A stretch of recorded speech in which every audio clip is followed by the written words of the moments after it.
वाराणसी में all India union bank employees federation के आह्वान पर यूनियन बैंक कर्मियों ने धरना दिया। इस धरने में all India union bank employees federation और all India union staff federation संयुक्त रूप से शामिल रहे। यूनियन बैंक में कॉरपोरेशन और आंध्रा बैंक का समागम होने और कर्मचारियों को सुविधा न मिलने के कारण यह धरना दिया गया। बैंक कर्मचारियों का कहना है कि इन दोनों बैंकों के विलीनीकरण के बाद कर्मचारियों को सर्वोच्च सुविधा से वंचित किया जा रहा है। बैंक कर्मियों ने बताया कि अधिकारियों को सुविधाएं पुराने ढर्रे के आधार पर अधिक दी जा रही हैं, जबकि कर्मचारियों के साथ सौतेला व्यवहार किया जा रहा है। ये धरना यूनियन बैंक में कार्यरत 5 ऑल इंडिया ऑर्गेनाइजेशंस का है। यहाँ पर all India union bank employees federation और all India union staff federation संयुक्त रूप से धरने पर मौजूद हैं। और हमारी मांग जो है, चूँकि यूनियन बैंक में 2 और बैंक आए हैं, कॉरपोरेशन बैंक और आंध्रा बैंक, जिसका अमलगमेशन हुआ है, विलीनीकरण, तो उसमें जो सुविधाएं सर्वोच्च मिलनी चाहिए वो हर लोगों को समान रूप से नहीं मिल रही हैं। अधिकारियों को पेट्रोल का खर्चा ज़्यादा पिछले डेट से मिल रहा है, वही सुविधा क्लर्क को, चपरासी साथी को नहीं मिल रहा है। बहुत सी विषमताएं हैं। जो पुरानी पॉलिसी थी ट्रांसफ़र पॉलिसी, उसको रद्द कर दिया गया है।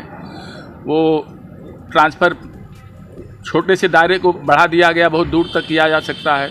अपॉइंटमेंट और प्रमोशन रोक दिया गया है। तो ये सब तमाम हमारे समस्याएं हैं जिसके खिलाफ मैनेजमेंट से बात होती है, वो सुनने को तैयार नहीं है और एक दूसरी यूनियन से साइन करवा कर हम लोगों के कर्मचारियों के खिलाफ समझौता करते हैं, जिसका हम लोग विरोध कर रहे हैं।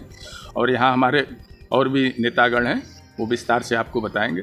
बैंक कर्मियों ने बताया कि ट्रांसफर के नियमों में भी बदलाव किए गए हैं। पहले ये सीमित दायरे में हुआ करते थे, मगर अब इसका दायरा बढ़ा दिया गया है, जिससे कर्मचारियों को दिक्कतें हो रही हैं। लोगों ने बताया कि एम्प्लॉयमेंट ऑफ प्रमोशन को भी रोक दिया गया है। कर्मचारियों ने आरोप लगाते हुए कहा कि इस संबंध में जब मैनेजमेंट से बात की जाती है तो कोई ध्यान नहीं दिया जाता और दूसरे यूनियन से साइन करवा कर हम लोगों पर दबाव बनाया जाता है।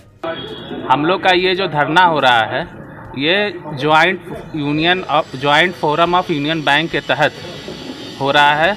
हमारी जो डिमांड है वो ये है कि 1 अप्रैल 2020 से तीनों बैंक का जो मर्जर हुआ, कॉरपोरेशन बैंक, आंध्रा बैंक और यूनियन बैंक, उसमें से जो सबसे बढ़िया पॉलिसी थी स्टाफ की, उसको लागू करने का था।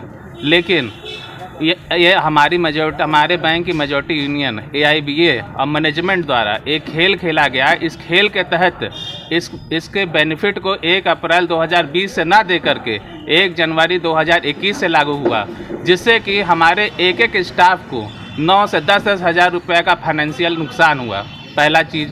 दूसरा चीज़ ये कि हमारे बैंक में जो भी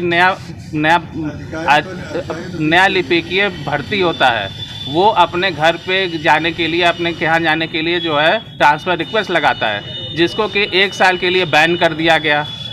हेड कैशियर जो हमारे बैंक में होता था, वो अपने स्टेट में कहीं के लिए भी ट्रांसफ़र रिक्वेस्ट लगा सकता था, लेकिन उसको जो है लगाने के लिए रोक दिया गया।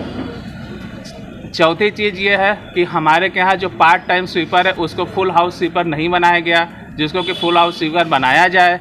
5वीं चीज़ ये है कि जो फ्रिंज बेनिफिट है, किसी को ज़्यादा मिल रहा है, किसी को कम मिल रहा है। जब सारे लिपिकी एक ही संवर्ग के हैं तो उनको जो है फ्रिंज बेनिफिट एक ही तरह का मिले, किसी को ज़्यादा ना मिले, किसी को कम ना मिले। ये है।